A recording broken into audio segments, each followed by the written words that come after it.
உணவகத்தில் உணவின் தரம் குறைந்தால் அது வாடிக்கையாளர்களின் எண்ணிக்கையை குறைத்துவிடும் என்ற உண்மையை அறிந்துள்ள இந்த மெஸ்ஸின் உரிமையாளர் ஒவ்வொரு வேலைக்கேற்ப தான் ஆட்களை நியமித்துள்ளதாக கூறுகிறார். ருசியை அள்ளும் இந்த உணவு மண்பாண்டங்களில் வைக்கப்படுவது கண்களையும் கவர்கின்றன. எளிமையாக பார்ப்பதற்கு மிகவும் நேர்த்தியான முறையில் வடிவமைக்கப்பட்ட மண் கிண்ணங்கள் உணவு உட்கொள்ளும் ஆர்வத்தை தூண்டுவதாக நுகர்வோர் கருதுகின்றனர். சாதம் பரிமாற ஏதுவாக ஒரு மண் பாத்திரம், அதைவிட அளவில் சிறியதான குழம்பு பானைகள், காய்கறிகளுக்கென தனித்தனியே சிறிய குடுவைகள், தண்ணீர் ஜாடிகள் என வாடிக்கையாளர்களை கவர நிறைய விஷயங்கள் இருப்பதாக அவர்கள் தெரிவிக்கின்றனர். பாரம்பரிய சமையல் முறை, வாடிக்கையாளர்களுடைய உடல் ஆரோக்கியம் இதெல்லாம் ஒரு சைடு இருந்தாலுமே உணவகம் நடத்துறது அப்படிங்கிறது ஒரு பெண்களுக்கான ஒரு நல்ல தொழிலாகவே திகழ்ந்துட்டு இருக்கு.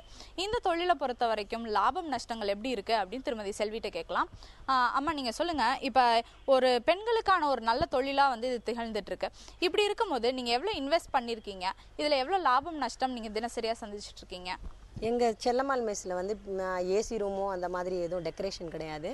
சேரு, டேபிள், அந்த ஸ்டால், அந்த மாதிரி செலவு, மண்பானை வாங்குறது, இந்த மாதிரி செலவு, அதெல்லாம் இது பண்ணுறோம். எங்கள்கிட்ட 8 பெண்கள் வேலை செய்கிறாங்க. ரெண்டாவது எங்கள் மெஸ்ஸில் சாப்பாடு தனித்தனியாகவே நாங்கள் கொடுக்குறோம். சாதம் 10 ரூபாய், சாம்பார், ரசம், பொரியல். இதனால் சாதம் சாம்பார் மட்டும் வாங்கி சாப்பிட்றவங்க நிறைய பேர் இருக்கிறாங்க. அதே மாதிரி பொரியல் நிறையா எடுத்துக்கிட்டால் ஹெல்த்தி ஃபுட்டாக இருக்குங்கிறதுக்காக நிறைய பேர் அந்த மாதிரி 6 வகை 9 வகை அந்த மாதிரி வாங்கி சாப்பிட்றவங்களும் இருக்காங்க. 20 ரூபாய்க்கு சாப்பிட்ற வரவங்க கஸ்டமரும் இருக்கிறாங்க, 100 ரூபாய்க்கு வாங்கி சாப்பிட்ற கஸ்டமரும் இருக்கிறாங்க. எங்கள்கிட்ட சேர பெண்கள் பார்ட் டைமாக அந்த காலையில் 7 மணிலேருந்து வர்ற பெண்கள் இருக்காங்க, இல்லை 9 மணிக்கு வர பெண்களும் இருக்கிறாங்க. நீங்கள் காலையில் எத்தனை மணிக்கு வரீங்க? என்னென்ன வேலைகள்லாம் நீங்கள் இங்கே பார்த்துட்ருக்கீங்க? 5 மணிக்கு வருவேன். 5 மணிக்கு வந்ததும் கூட்டிகிட்டு தள்ளிட்டு வெங்காயம் 3 கிலோ அறிவேன், வாழைத்தண்டு அறிவேன், வாழைப்பூ அறிவேன். சாந்தி அம்மாட்ட பேசலாம். அம்மா வணக்கம். இப்போ மற்ற உணவகங்களை ஒப்பிட்டு பார்க்கும்போது நீங்கள் என்ன வித்தியாசமாக சமைக்கிறீங்க?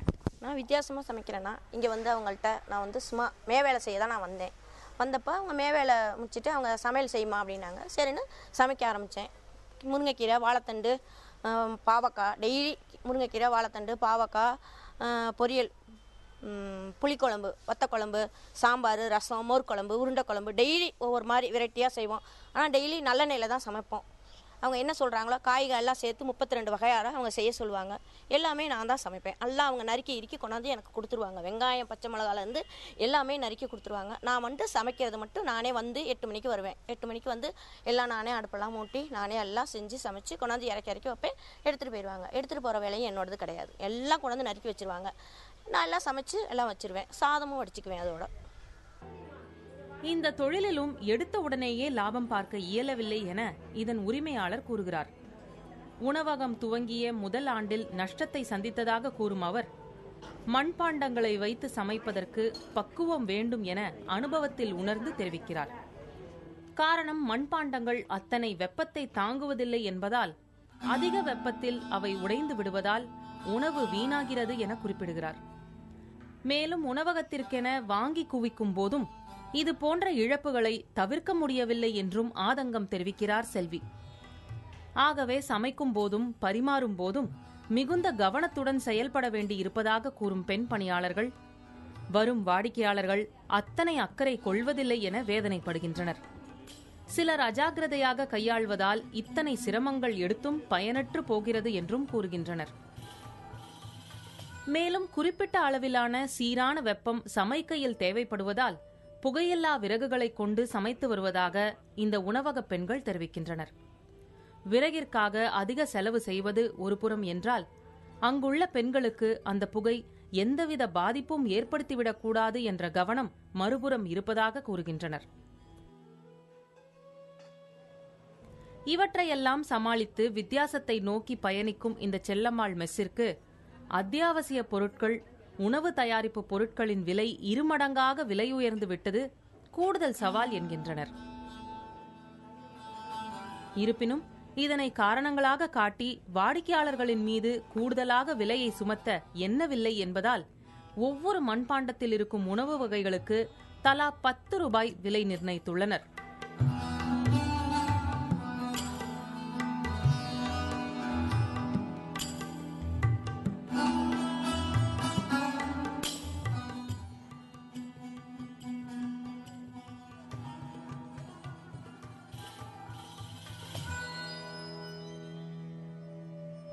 இதனை வாடிக்கையாளர்கள் தங்கள் தேவைக்கும் வசதிக்கும் ஏற்ப உணவு வகைகளை தேர்ந்தெடுத்துக் கொள்ள முடியும் என இவர்கள் நம்புகின்றனர்.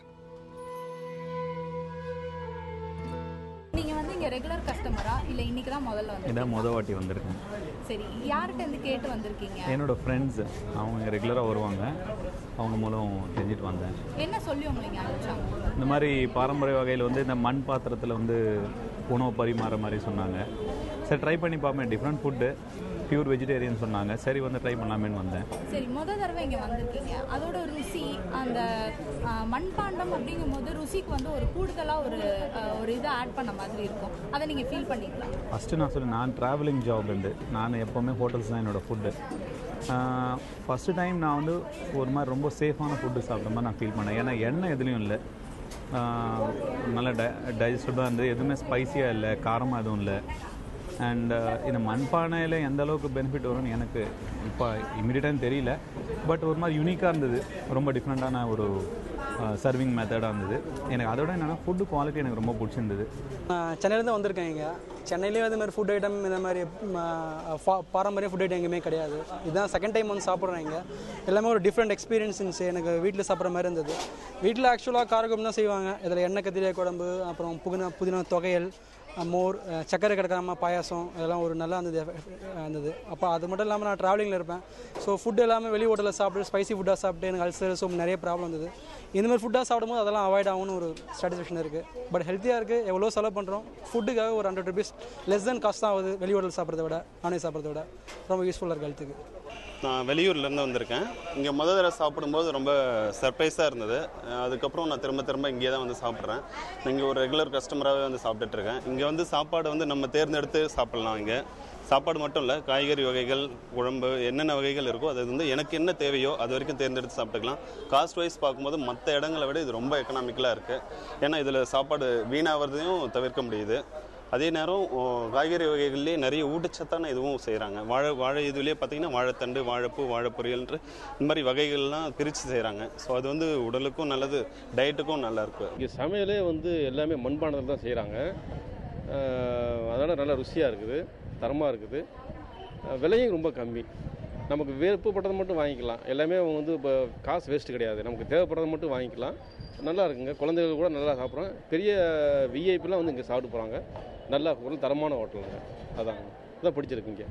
இதில் மற்றதில் வந்து அவங்கள கான்ஸ்டண்ட்டாக வச்சுருப்பாங்க, இதாக ரசம், இதாக குழம்புன்னு. இது நாங்கள் செலக்ட் பண்ணி சாப்பிட்றது, பிடிச்சதை செலக்ட் பண்ணி சாப்பிட்றதுக்கு இதாக இருக்குது. எங்களுக்கு எது பிடிச்சிருக்கோ அதை சாப்பிட்றோம், அது நல்லா இருக்குது. ரெண்டாவது டேஸ்ட்டு கொஞ்சம் வித்தியாசமாக இருக்குது. மண்பானையில் சாப்பிடும், அந்த மண் பானையில் அந்த மண்ணில் இருக்கிறனால அதோட டேஸ்ட் கொஞ்சம் இன்க்ரீஸ்டாக காமிக்குது. டேஸ்ட்டு நல்லா இருக்குது, டேஸ்ட்டு வித்தியாசமாக இருக்குது. நம்ம கிராமத்துலலாம் சாப்பிட்ற மாதிரி ஒரு சாட்டிஸ்ஃபேக்ஷன் இருக்குது. இங்கே வந்து சாப்பிட்றதுக்காக வந்திருக்கோம். Like food over here is very healthy. Like நாங்கள்லாம் மெஸ்ஸில் சாப்பிட்றதுனால என்ன சொல்கிறது, அங்கே ரொட்டீனாக இருக்கும் எப்பயுமே. ஸோ இங்கே ஒரு ரெஃப்ரெஷ்மெண்ட்டாக எப்பவுமே டிஃப்ரெண்ட் வெரைட்டிஸாக ஹோம் ஃபுட் மாதிரி இருக்கும். So we prefer coming here லஞ்சுக்கு. திருமதி செல்வி சொன்ன மாதிரியே நிறைய சவால்களை சந்திச்சு அவங்க வந்து இப்போ வந்து சாதிச்சிருக்காங்க அப்படின்னே சொல்லலாம். சுயதொழில் செய்யணும் அப்படிங்கிறதுக்குனே தனியாக ஒரு தன்னம்பிக்கை வேணும். அந்த தன்னம்பிக்கை இல்லாமல் நிறைய பெண்களாக இருக்கட்டும், இல்லை நிறைய பேராக இருக்கட்டும், வேலை இல்லாமல் வீட்லேயே கூட இருக்காங்க. ஆனால் சுயதொழில் செய்யணும் அப்படின்னு நினைக்கிறவங்களுக்கு திருமதி செல்வியோ இல்லை இந்த செல்லம்மாள் மெஸ்ஸோ ஒரு எடுத்துக்காட்டாகவே விளங்கும். புதிய தலைமுறைக்காக ஒளிப்பதிவாளர் சசிகுமாருடன் திருச்சியிலிருந்து அக்ஷயா.